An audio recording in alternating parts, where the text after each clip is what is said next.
नमस्कार दोस्तों, आज हम आप लोगों के लिए लेकर आए हैं क्लास 12 दिगंत कहानी का चौथा कहानी अर्धनारीश्वर, जिसको लिखे हैं रामधारी सिंह दिनकर जी ने। रामधारी सिंह दिनकर जो हमारे बिहार के ही हैं। तो पहला क्वेश्चन हम लोग श्रवण करेंगे आज और सीखेंगे, समझेंगे। बहुत ही वीवीआई क्वेश्चन अर्धनारीश्वर चैप्टर का। पहला क्वेश्चन है कि यदि संधि की वार्ता कुंती और गांधारी के बीच हुई होती तो बहुत संभव था कि महाभारत न मचता।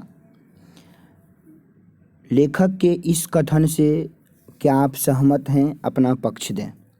तो इस क्वेश्चन को समझाने से पहले मैं आपसे एक रिक्वेस्ट करना चाहूँगा कि आप हमारे चैनल को पर यदि नए हैं तो आप चैनल को सब्सक्राइब कर लीजिएगा और इस वीडियो को अधिक से अधिक शेयर कीजिएगा। बेल आइकन दबा करके नोटिफिकेशन को ऑन कर लीजिएगा ताकि कोई भी नई वीडियो यदि हम डालें तो सीधे आप तक पहुंच जाए। तो चलिए इस क्वेश्चन के आंसर को हम समझने का प्रयास करते हैं। लेखक का कहना है कि पुरुष इतना कठोर हो गया है कि युद्ध में अपना रक्त बहाते हुए यह भी ध्यान नहीं रखता कि रक्त के पीछे जिसका सिंदूर बहने वाला है। यहाँ पर समझने का पॉइंट है कि पुरुष जब युद्ध करने के लिए निकलता है युद्ध मैदान में, तो वह ये नहीं देखता है कि हमारे पीछे हमारी पत्नी है, हमारे बच्चे हैं, हमारे मरने के बाद हमारे परिवार का क्या होगा, ये सब वो नहीं सोचते। पुरुष कठोर हो जाता है और युद्ध में अपना रक्त बहाते हुए वीरगति को प्राप्त कर जाता है, लेकिन यह ध्यान नहीं रखता है कि रक्त के पीछे जिसका सिंदूर बहने वाला है उसका क्या हाल होगा। और न सिंदूर बहने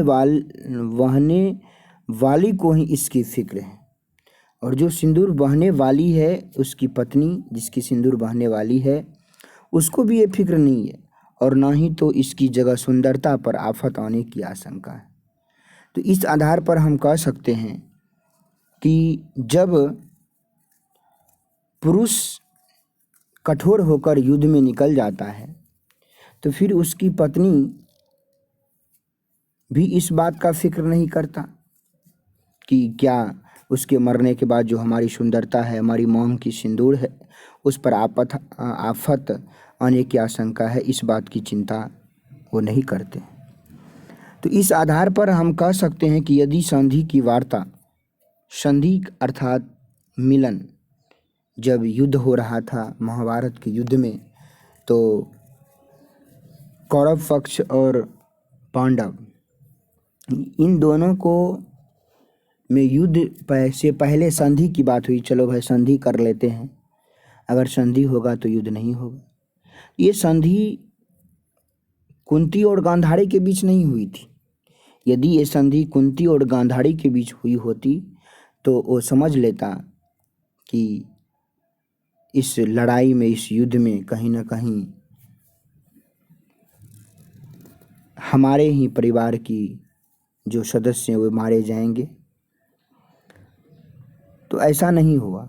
इस आधार पर हम कह सकते हैं कि यदि संधि की वार्ता कृष्ण और दुर्योधन के बीच ना होकर कुंती और गांधारी के बीच हुई होती तो बहुत संभव था कि महाभारत ना मचता, तब महाभारत नहीं होता। अगला क्वेश्चन है कि अर्धनारीश्वर की कल्पना क्यों की गई? आज इसकी सार्थकता क्या है? कहता अर्धनारीश्वर की जो कल्पना हुई थी, आखिर इसकी कल्पना क्यों की गई थी, आज इसकी सार्थकता क्या है? तो अर्धनारीश्वर शंकर और पार्वती का कल्पित रूप है। शंकर और पार्वती जो हैं, इनके कल्पित रूप का नाम है अर्धनारीश्वर, जिसका आधा अंग पुरुष और आधा अंग नारी का होता है। अर्धनारीश्वर की कल्पना में नर नारी पूर्ण रूप से समान होते हैं। जब अर्धनारीश्वर जब कल्पना होते हैं उसमें नर और नारी पूर्ण रूप से समान होते हैं, और उनके गुण भी नर और नारियों के गुण में आ जाए तो उनकी मर्यादा बढ़ जाती है। कहता है उसका गुण, मतलब कि पुरुष का गुण नारी में आ जाए या नारी का गुण पुरुष में आ जाए तो उनकी जो मर्यादा होती है, उसका जो महानता होती है वो क्या हो जाती है, बढ़ जाती है। किंतु पुरुष और स्त्री में अर्धनारीश्वर का रूप आज देखने के लिए नहीं मिलता है। किंतु कहता है कि किंतु अगर पुरुष और स्त्री में अर्धनारीश्वर का जो रूप है आज देखने के लिए नहीं मिलता है। नारी समझती है कि पुरुष के गुण सीखने से हमारा महत्व घट जाएगा और पुरुष समझता है कि नारी के गुण सीखने से हमारा महत्व घट जाएगा। ये दोनों अपने महत्व, ऐसा इसको लगता है कि यदि हम पुरुष की गुण सीखेंगे तो नारी समझता है कि मेरा गुण घट जाएगा, पुरुष समझता है कि यदि हम नारी का गुण सीखेंगे तो मेरा गुण घट जाएगा। यही गुण को घटने के चलते आज पुरुष के गुण नारी में नहीं और नारी के गुण पुरुष में नहीं मिलता है। तीसरा क्वेश्चन को हम लोग समझेंगे, प्रवृत्ति मार्ग और निवृत्ति मार्ग क्या है। प्रवृत्ति मार्ग और निवृत्ति मार्ग क्या है, ये मार्ग क्या होता है, इस पर हम लोग चलेंगे। कि जो प्रवृत्ति मार्ग होते हैं, गृहस्थ जीवन का स्वीकार करना, जो गृहस्थ जीवन में चले गए हैं, गृहस्थ जीवन को स्वीकार कर लिए हैं, उन जीवन को जो स्वीकार कर लेता है उसके मार्ग पर चलने वाले को प्रवृत्ति मार्ग कहते हैं।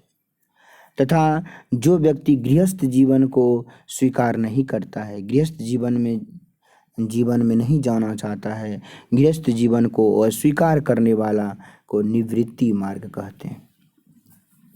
अब है क्वेश्चन, चौथा क्वेश्चन है कि बुद्ध ने आनंद से क्या कहा था। कहता है कि बुद्ध ने आनंद से कहा कि मैंने जो धर्म चलाया है वह 5000 वर्ष चलने वाला था। बुद्ध के द्वारा चलाया गया बौद्ध धर्म जो था यह कितना साल वर्षों तक चलने वाला था, 5000 वर्षों तक चलने वाला था। किंतु बुद्ध कहता है कि अब वह केवल 500 वर्ष तक ही चलेगा। सोचिए कि 10 गुना वर्ष उसका घट गया, 500 वर्ष तक ही चलेगा। वह ऐसा इसलिए होगा क्योंकि मैंने नारियों को भिक्षुणी होने के अधिकार दे दिया है। जिस समय बौद्ध धर्म बना था उस समय नारियों को भिक्षुणी बनने का अधिकार नहीं था, लेकिन बाद में नारियों को भिक्षुणी बनने का अधिकार दे दिया। तो इससे क्या हुआ कि उसका जो उम्र था धर्म का, बौद्ध धर्म का उम्र 5000 से 500 वर्ष हो गया। नारी की पराधीनता कब से आरंभ हुई। कहता नारी की पराधीनता कृषि के विकास से आरंभ हुई। कहता नारी की जो पराधीनता थी वो कब से आरंभ हो गई थी, कृषि के विकास से। जिस समय कृषि का विकास हुआ उसी समय नारी की पराधीनता आरंभ हुआ था। तो मैं आशा करता हूँ कि आपको ये पांचों VVI क्वेश्चन, बहुत VVI है, बिहार बोर्ड में हर एक बार पूछा जाता है। तो मैं आशा करता हूँ कि ये प्रश्न आपको मैं समझा दिए हैं। तो मैं आपसे एक रिक्वेस्ट करना चाहूँगा कि आप जो मेरे चैनल स्क्रीन पर देख रहे हैं Sanskrit Hindi English social science, ये Sanskrit Hindi English social science के क्वेश्चन हम आप लोगों को पढ़ाते हैं। तो मेरा चैनल का नाम भी यही है, संस्कृत हिंदी इंग्लिश और सोशल साइंस। तो इन चैनल को आप सब्सक्राइब कर लीजिएगा और बेल आइकन को भी दबा दीजिएगा। इस वीडियो को ज़्यादा से ज़्यादा शेयर कीजिएगा। धन्यवाद।